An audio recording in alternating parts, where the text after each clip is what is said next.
Buffs Nation. I mean, better late than never. Am I right? Let's try and clean off that camera a little bit. Hopefully, that looks a little bit better. But hopefully, everybody's having a great day. Again, only a few days away from one of the most important matchups in CU history. We got to get to 1-16. Do you believe? Do you believe it is time we get that first win over USC? Now, Coach Prime has talked about that we've needed, 7, 8 more dogs before he has the team, really where he wants it. And with this is something that I've talked about with Lawrence Collins, regular commenter, now guest on the show, somebody that I've talked or something that I've talked with about Rob the Man Media with a little bit possible transfers now coming over from Michigan State. And man, I just think all this is funny. And y'all be sure to hit that like. Let me know where you're watching from.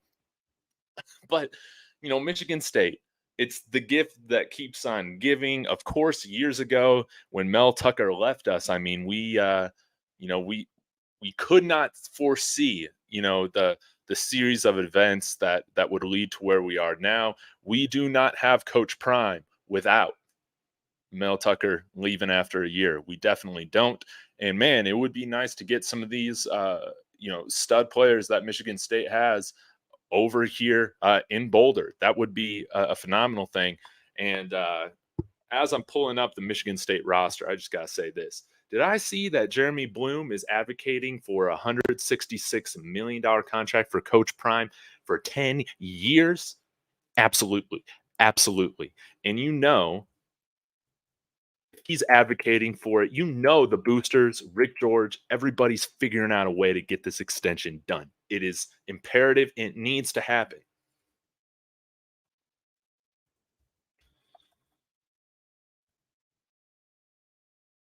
All right.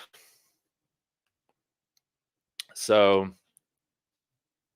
I'm going to get the Michigan State roster open. And yeah, again, what's up, Zeno, Hawkins, Miss TN? Thank you so much for tuning in. Again, I got a lot of fun stuff coming up today. Have an interview with Taylor Sadusky here, another local sports journalist here at noon. Then I have Big Dog and Dave, my weekly show with Big Dog Chico here coming up at 4 p.m. Mountain. So it's going to be a busy day, but it's going to be a lot of fun. But I want to go ahead and talk through the Michigan State roster, see kind of what might be some opportunities for us to get some players here in the transfer portal. So our lads was so slow loading up. So I'm going to get onto the ESPN one. But yeah, this is going to be an opportunity for us to bring in some more of that size, that we need. Okay, so let's go ahead and get into this. I'm going to share my screen. But yeah, I guess before I get started, as Zeno saying, wow, Colorado's going to get the Jerry Jones type of support for a new stadium if they tie him down that long. Yes, yes, yes. I think, man, Folsom, it would be great to have a stadium sponsorship for Folsom Field, something stadium at Folsom Field or Folsom Field at, whatever stadium. But anyways, yeah, we're just getting started. This is a great opportunity, and I can't wait to see what happens as we move along in this. Sana, if the O line don't come to play, see you might as well forfeit. Seriously, hey, well, you couldn't really get worse line play than what we had on last Saturday. So it's only uphill from here. So let's go ahead and just talk through this roster a little bit and see what y'all have to say. And I was gonna do a little Kent State breakdown of some stuff that Sean Lewis has run previously that we haven't seen yet.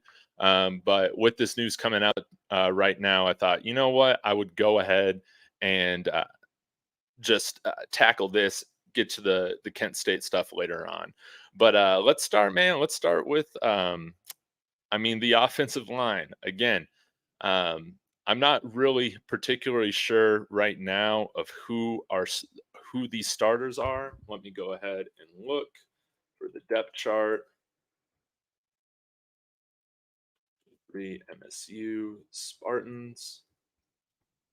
You can see here, I mean, we got Michigan State has big boys. We're talking about 305 pounds, 6'7, 315.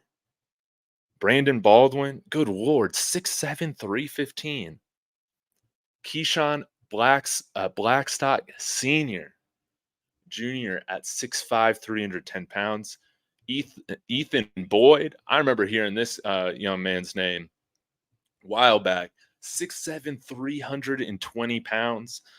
There is a ton of size and potential here at Michigan State to bring in some of these guys if, they choose to transfer. All right, here are our starters. So Brandon Baldwin is the starting left tackle. Got J.D. Duplain here at left guard. Again, 6'5", 305 pounds. 6'4", 305 pounds. Yeah, let's take a look at the right guard, Gino Vandemark. Let's see here. He's got to be on here somewhere. But goodness, I mean, you can just see, I mean, good Lord, the right guard, 6'5", 320 pounds. This is serious Big Ten size. So even if we're able to get, one of their guys right now that's a backup, that would be a huge deal. Just in terms of increasing the literal size that we have for our offensive line. And let's highlight this here. Brandon Miller, freshman, coming over from Aurora, Colorado. Are you interested in coming back home, young fella? 3'10", 6'6". He's only going to put on more size and strength as he moves forward in his college career. That would be something really exciting to see. Now, I know when we've talked about some of this before, we brought up, some different skill position players. But again, look at just the tight ends that they have. I mean, 260, 245, 240, 245. Big sized tight ends. Right now, their starting tight end is Malik Carr, followed by Evan Morris. So again, Evan Morris, big size, 6'5". Malik Carr, 6'5", 260. And yeah, maybe I should have paired this with like a Kent State film study, man, because if we're able to bring in some of those, bigger, stockier tight ends, man, Sean Lewis has done some really interesting things with these multiple tight end sets. Obviously, we're a little thin right now with our injuries at the tight end position. I think it would be great. Let's see here. Now, there was somebody that I did want to check out. Lawrence Collins teased. And that is Antonio Gates Jr., a 6'2" freshman, 195 pounds, out of Detroit. So it might be a little tough, man, to get somebody out of his home state. But let's take a look and see what he's done so far. He's got 3 receptions, 77 yards, a touchdown. I think his touchdown was like a 50-yard reception or something like that. 45-yard reception. I think that's what it was. So, yeah, he's gotten a little bit of action against Maryland recently. And, again, against the University of Richmond. That's right. Yeah, that 1 reception for 45 yards in the touchdown. So nice to see him getting a little bit of work. We'll see how that goes. But Michigan State players, they will have 30 days to enter the portal. And if I am remembering these rules correctly, with their head coach getting fired, that does give them, I think so, like a free transfer. That should. Now, again, who knows what the NCAA is actually going to do, because we see cases with the North Carolina player. We see cases, of course, with Tyler Brown, where it seems like, hey, this stuff just seems common sense and it makes sense. But, you don't you don't get those granted waivers. It's really odd. Um, Now there were a couple other players that I remember were highlighted by Lawrence Collins. That was well, we can't get Jaron Magnum. He already transferred from Colorado to Michigan State with Mel Tucker, and he was an awesome running back for us a few years back. And as a senior, I believe that his eligibility should be just about done. Well, maybe he has another year with this COVID year, so y'all know how it is. But looks like he's off to a pretty solid start. 4.3 yards a carry, 3 touchdowns. That's great. But he has his brother on the team as well. And with that Boulder connection already being there in the family, maybe we could get somebody like Jaden Mangum right here from Beverly Hills, Michigan. And look at that size at corner. 6'2", 185 pounds. Again, Cormani McLean is about that size as well, that height.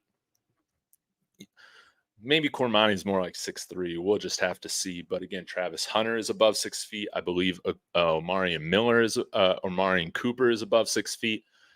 He would be somebody that would bring some more added size to the secondary, which I think is really important. And as we transition over into the Big 12, it's going to really benefit us to have those tall, lanky corners that we can line up. Man to man, shut guys down. He's already got a pick this year. That's awesome to see. But yeah, come on back to Boulder. Come on, let's get the whole Mangum family back here. I think that would be wonderful. Let's see if there's anybody else that I feel like would be worth highlighting. Let's take a look at their starting defensive line. Okay, Chris Bogle,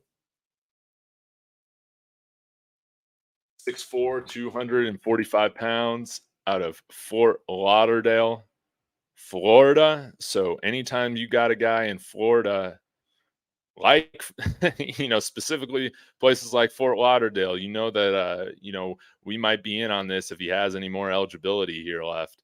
Again, senior. Let me see how long he's been playing for. 1, 2, 3, 4, 5. He might be done. Dang it. Depending on if he redshirted. But yeah, he might be out of the equation. Let's see what else we got here. We got Derek Harmon, defensive tackle. Let's take a look here.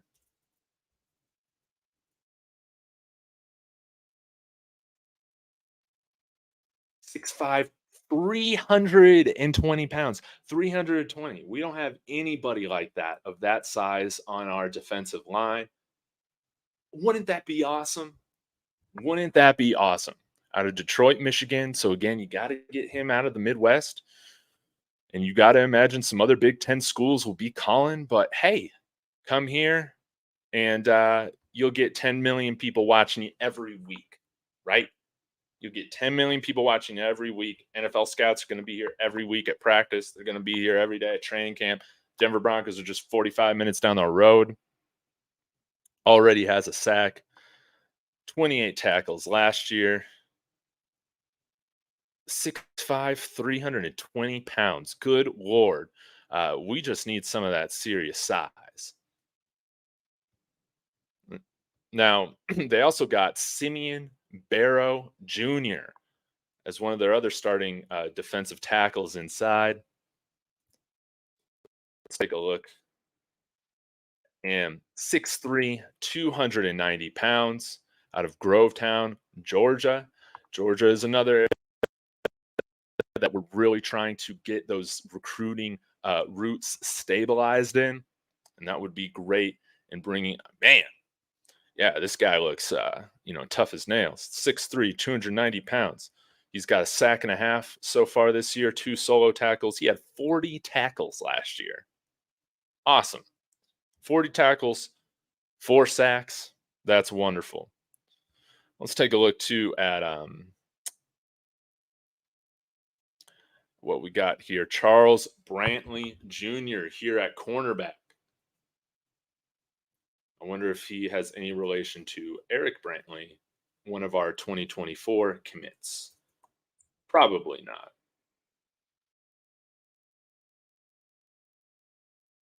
All right. Sarasota, Florida. Again, 6 feet and above. That's my type of corner. 170 pounds, 5 tackles right now. He's got a pass deflection.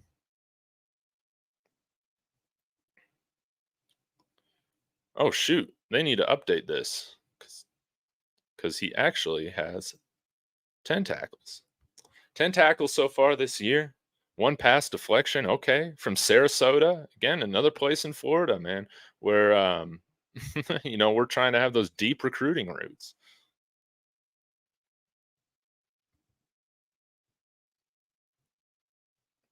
And let's see if there's anybody else here from Colorado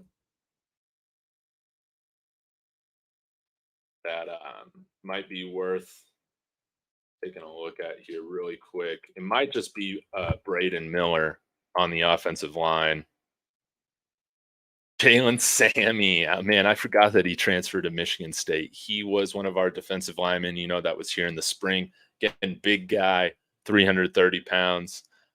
Shoot, man. Wish he stuck around, man. 6'7", 330 pounds. We could use his help, especially this year. And I bet he wishes he stayed because good lord, that Michigan State season is not looking enjoyable right now, huh? Um, but that might be it from the state of Colorado. Yeah, that's it. So thanks again, everybody, for following me along in this. It's going to be interesting to see what happens and see who all enters the transfer portal from Michigan State. I would imagine that we will have, our eyes as a program on a handful of these players again. Why am I forgetting his name? But our director of collegiate scouting, general manager might be his title. I can't remember, but they're going to be scouting this roster very intently, which is exciting to see. So I don't believe these players. Holy moly, we got 164 people in here. Man, this is awesome. I'll get to some of your comments here. I'll go for about 10 more minutes or so. But yeah, we'll just have to see what happens. Raw Hide Media, man, it was like I said, it was great watching your video yesterday. You responded in the comments. I believe you can live stream from your desktop with 50 subscribers. But with mobile, it's only 500. Let me know if that's not true. But anyways, send me an email if you haven't yet to davidtalksbuffs@gmail.com. Got to get you on the show, man. You're awesome. Your thoughts on Prime's take on Cormani? Hey, sometimes it takes some discipline and some accountability before you see some of that change. So um, I still have high hopes for Cormani, man, and yeah, we'll see how this goes. But again, Coach Prime's not going to put anybody out there that he doesn't feel is ready. Obviously, there's more work that needs to be done. And sometimes, you just, discipline and accountability sometimes isn't an overnight change that changes, one day over. Now, as like a 30-year-old, you might handle that a little bit differently. I know that I handle that a little bit differently than I did at 18. So we'll just have to see. We will have to see. But right now, as a freshman, I'm giving him the benefit of the doubt to make the steps necessary. And I think that he's got a great support system here. But just like Coach Prime said, he is holding him back, no one else. And I'm confident we're going to see him take those steps to do what's necessary. Let's see here. Giggity, giggity, giggity. Could be looking at a whole new O-line next year. At this point, man, why not, man? Why not? Let it be, man. If we can get some guys in there, Yes, I understand that Sean Lewis does a lot of the pulling guards, and a lot of that's like really fun to watch. But shoot, man, we need some more size, man. We need some more size in this offensive line, please, Lord. We need it. So I would assume that both lines, offensive and defensive line, that's going to be a big emphasis in the portal. Hopefully, Omar White still comes in the 2024 class. Why didn't CU get big linemen when coach got hired in December? And why are we assuming they can just get good linemen next year? I do want to clarify, Kevin. I'm not assuming that they can just go and get, elite linemen all through the portal, anything like that. Do I think that having some more time, and now that we have some results and people see, like, this Colorado thing is, it's for real. People want to watch it. The whole nation's about it. We're going to have an easier time getting lineman transfer in here. I don't think. Let me leave this up. I think it was tough for us to get some linemen because, again, lineman is one of those positions that's just naturally more so developed at the college level. You don't see a lot of, like, at the skill position players. A 5-star might come in. If he's not playing a lot, he might just transfer out immediately, or you might see that with a quarterback. That doesn't happen too often for offensive linemen because there's usually kind of a process or a program of, hey, we're going to get you ready, and then we're going to see you starting at the offensive line. So I think in general, those position players have a little bit more patience just with the process of getting developed and getting on the field. That's my theory for why you don't see as many hop in the portal all the time. I also think, again, the skill positions were really easy for Coach Prime to recruit, even taking over a 1-16 team or 1-11 team that nobody knew. Uh, people that weren't following this or weren't following Coach Prime at Jackson State would be like, "Hey, well, this program's gonna be trash next year." Not the case. But I think it can be a lot to ask for somebody to come out here when there is no results yet. And to make that switch. I wish we could have gotten a little bit more size up front. I'm really interested in some of these JUCO guys that we've brought over, like McCrimmon and Kareem Hardman. Those guys are good. Like Oklahoma, I believe, was going after Kareem Harden really hard, man. So it would be great. It would be great to see Kareem Harden get some looks this year on the offensive line because we got bigger guys that we can play than some of the guys that are starting right now. The guys starting right now are just a little bit older, a little bit more experienced. But, that didn't really show much last week, right? So I think it's hard, man, in just one cycle, again, Coach Prime coming in here in just December, trying to get every single position group up to par.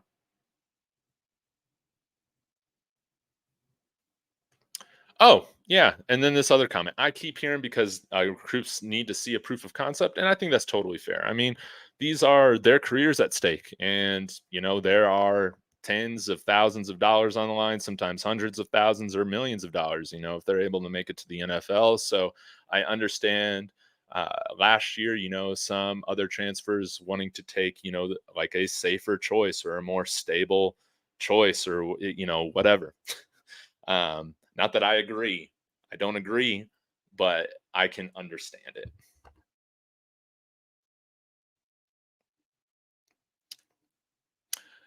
Brent's realty films. These players can transfer right now. I believe they can enter the portal now, but they have to sit out the rest of the year.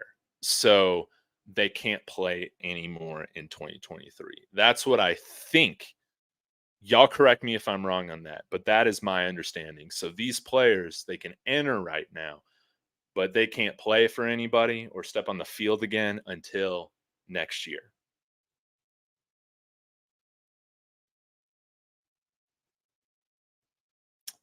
All right.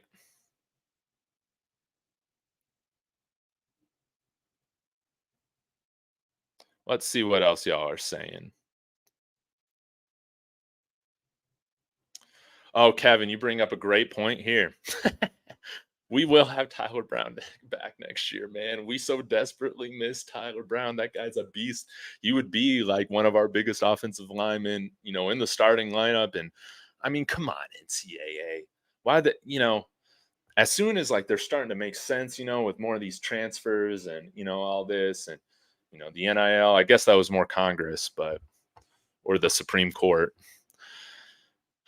But just a darn shame. Bawana Beast, John Cronenberg, he's going to be back on the show this week, trying to figure out if there's some way that we can slow down this USC offense that's averaging 55 points a game.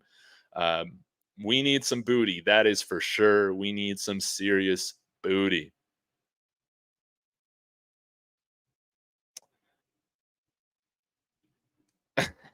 Jack Bailey's the best guard in the nation. I mean, I'm all about it.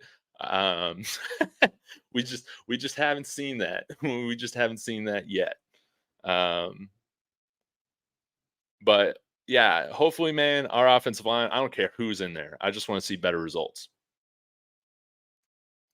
But Wanna Beast also bringing up a great point here. We got Talon Chandler, who's a top-rated guard, interior lineman, most likely playing center here, coming in here in January as an early enroll um, uh, recruit or you know freshman. All of our committed freshmen right now for the 2024 class will all be on campus in January. I think that's the plan. There's a clear motivation to get guys on campus, get all those classes out, that you took your freshman year of college that you just hated, that you didn't care for, get rid of all that so you don't have to worry about it during the season. And, you can just put up with, spring conditioning and all that.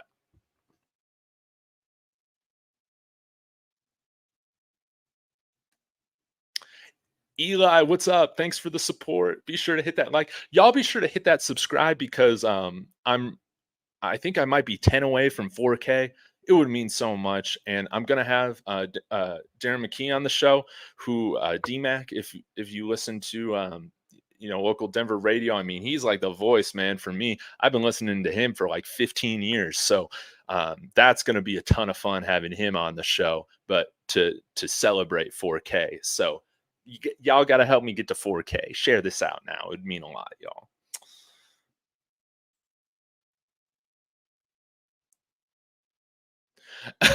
Is Bill Boyle a fun dude or is he Butch Berry? He is not Butch Berry. He is not Butch Berry. But I don't know about a fun dude, but I think he's a darn good coach, man. I think we'll see improvement with this offensive line. Just like you saw, man. I was going to pull up this Kent State tape when they played Georgia last year. That line, a G5 line, played pretty well against Georgia with all things considered. And well doesn't mean that they did, they weren't going to win that game. Come on. But they were in it. They were in it for most of that game. Kevin, the lineman starting now will have a full season of experience, and that will only help for next year, trying to be positive. You're absolutely right. Again, sometimes this communication, um, developing that chemistry, man, understanding the system, the assignments, all that's going to get better the more time they spend in the system. So you're totally right about that. Again, I feel like our line is better than what we showed, the past couple weeks for sure. Um, it's gonna get better. It's gonna get better, you know. But we got to do some things to make sure that we're putting these guys in position to be successful. Marcellus Love, I appreciate it. Yeah, we're getting there, and it's gonna be it's gonna be a lot of fun. I appreciate doing all this. It's so much fun hopping on here every day talking buffs. I absolutely love it. Out of my mind. One thing we must accept is the old school method will need time to get the right people. We're dealing with a generation of privilege. Today's athlete is not the same athlete of Coach Prime's era. That's totally true. That's totally true. And you have to communication and motivation and all this stuff, it just looks different than what it looked 30, 40 years ago. That's totally true. Um, and again, with kind of having this old school mindset, which is like, the responsibility is on you. It's kind of a more professional environment, to an extent where you're going to be expected to prepare outside of the the film room or outside the practice sessions. I don't think like this is anything like super new. I think that a lot of the successful programs in college football handle things just like that. And sometimes, there's going to be a period of players where they are going to need to understand that and start to implement that. And if that doesn't change, then there are repercussions for that. So yeah, sometimes it takes time with these newer generations. I agree with you, but I think these guys will be better for it sticking here, and it's all in love, man. It's all in love because a lot of these guys, they're being prepared for life. They're being prepared for NFL football, all that. CU has to give those grad chancellors their chance to prove themselves for the next level. Reggie Young. Reggie Young coming over from he didn't really play much at Liberty, but was a highly recruited JUCO tackle coming out, I believe, and didn't really play much with Liberty because of an injury, if I remember correctly. Wouldn't mind again, man.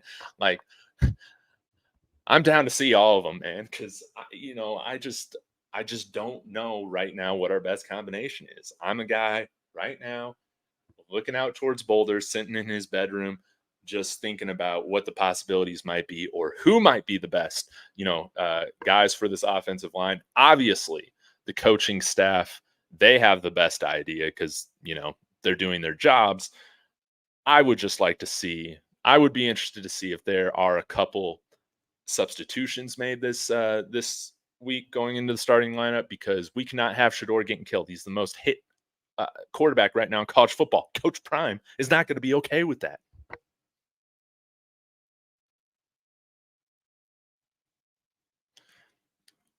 Man, those classes were easier. But you're talking about your first semester as a freshman, man. Man, I hated it. I had astronomy at 8 a.m., man, and I thought that it was like astrology, so I was like super pumped for it. No, dude, it was, I was just watching YouTube videos um, of astronauts on the moon doing stuff like that. I got so bored, and of course, then I didn't understand that I had massive ADHD, and that's changed. But yeah, it was hard paying attention in those early 8 a.m. classes. That's for sure.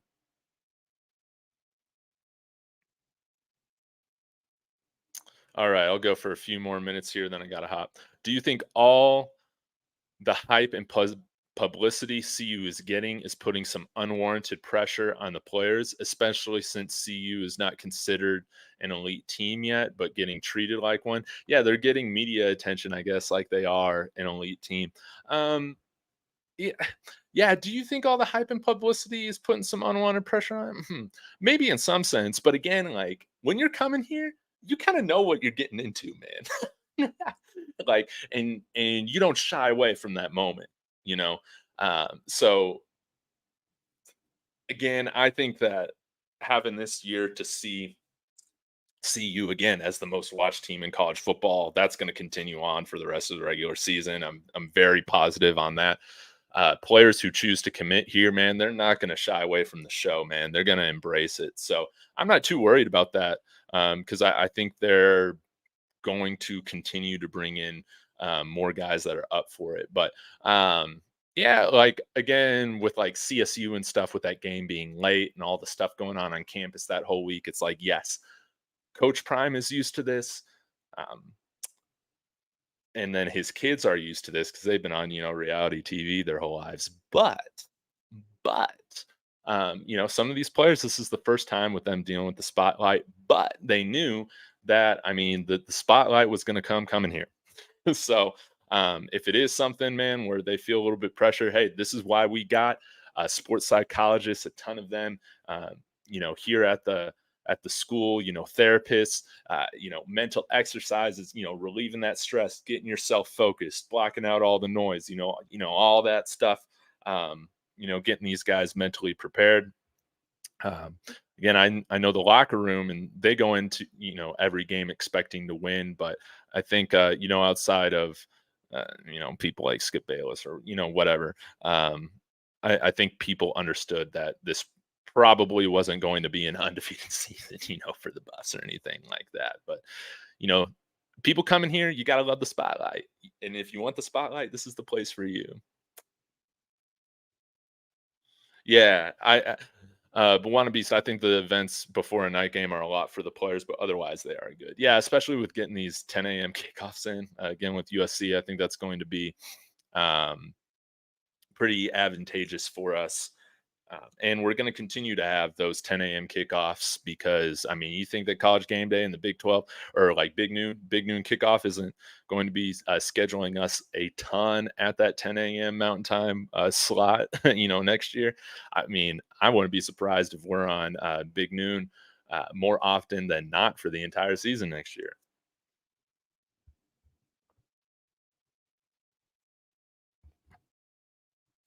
All right. Do you think other schools are going to copy CU and have all these behind the scenes vlogs? I think it helps in recruiting. Yeah, I think so. And they would be smart to do so, honestly, because right now it's a huge point of differentiation, and I think it's cool. I just don't think again what a lot of coaches are comfortable doing it. They're either insecure in themselves or like they don't want to just see. They don't want people seeing how they are, behind the scenes, So I don't know if you'll ever see a mass adoption of it. Could I see certain schools doing it? I think sure. Um, but it's gonna take a unique, secure type of person to want to do this. And that's why it's no surprise that Coach Prime is all for it, man. That man is uh, completely confident in himself.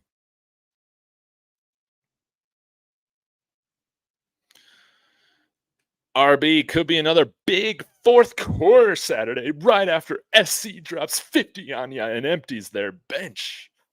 I mean, who knows what's going to happen, man? But again, going back to my preseason prediction, this was one that I had USC winning. But hey, anything is possible, man. If we can give number two, a little bit of time. And I mean, that Alex Grinch defense, man, you got to be a little bit worried about that. This year. Of course, they have some more sacks, but man, I just do not understand that system, man, at all. But at the end of the day, man, we are playing with house money this year. House money this year. We're getting to a bowl game. We're winning a bowl game. There are plenty of wins left on the table. And man, coming out in conference play and playing our two toughest opponents, likely in USC and Oregon, that's going to benefit us for the rest of the year for sure. So it's not ideal, having to face those guys back to back off the, two top 10 teams, back to back. It is what it is. But, you know, we'll see what happens, man. Hopefully we can get to that 1-16. It would mean a lot.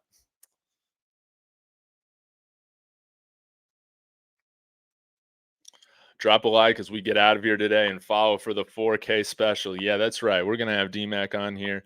I'm going to get going. So I appreciate every single one of y'all.